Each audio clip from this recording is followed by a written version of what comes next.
The nice thing about chanterelle season is that you can usually spot them from a ways off. We've had enough rain.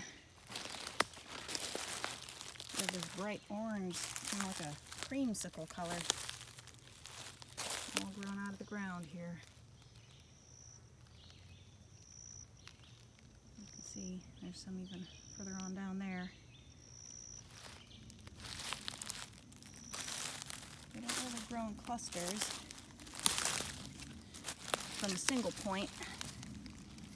They usually grow singularly. You can see underneath, it's not completely smooth, but it doesn't have gills like a regular mushroom. So that's one of the things you want to look for with chanterelles. Another thing that you can look for is if it peels like string cheese, which this does, and the inside is white. And if you peel a mushroom open thinking it's a chanterelle and the flesh is orange, you do not have a chanterelle. Well, this will darken after it's been touching the air for a little while, but see, that flesh is white. It will also smell kind of like apricots. If you get a whole bag of them, you can smell it a lot stronger. This is probably the smooth chanterelle, Chanterelles lateritius. There's another one right over here. It doesn't matter if you're just pulling them out of the ground, you're not going to hurt anything. It's kind of like pulling an apple off of the tree. You're not hurting the tree when you do that. But you can see how this one got a lot of mud on it from the rain. These are usually too much trouble for me to bother with. It takes more time to clean them than it's worth, I think. There's plenty of others that I can check and see if they're clean enough for me to harvest. But if you're finding chanterelles or what you think is chanterelles, and they're in huge clusters of 15 or 20 of them at once, all coming from the same spot, you might want to check to see what's going on with the bottom of that mushroom, because chances are you don't have a chanterelle. So you can see, we're looking at the bottom here again, more like wrinkles, not so much regular gills like store-bought mushroom.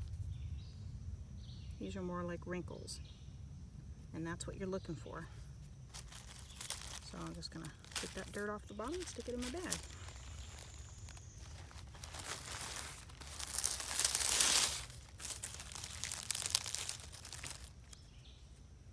These are all pretty clean, which makes the job of storing them, harvesting them, and getting ready to eat them a lot easier.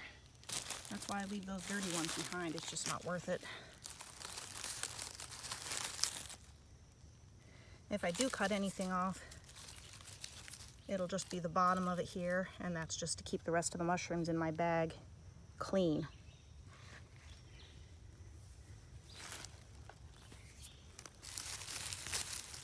Sometimes they'll grow like this. Well, you'll have multiple mushrooms coming off of the same spot, but that doesn't mean it's not a chanterelle. You always want to look for the underside here. Make sure that you're getting the wrinkles and not those sharp gills. If you're worried, you can always peel it a little bit. See if it's got that string cheese texture when you peel it. See, there we go. White flesh. There's some little bugs that have been eating on this guy, so I might cut him open when I get home and see what's going on with him. And the leftover ones that I don't use, even if I get them home and I decide I don't want it, I just throw them in the woods by my house.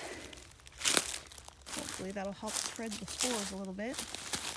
And you can see there's a whole patch here. This patch wasn't here about 2 weeks ago, but we got about 7 inches of rain here in the last week. That's a pretty one there. So I'm just gonna take off the bottoms there so I don't get the rest of my mushrooms dirty. And there you go. I got some chanterelles for dinner.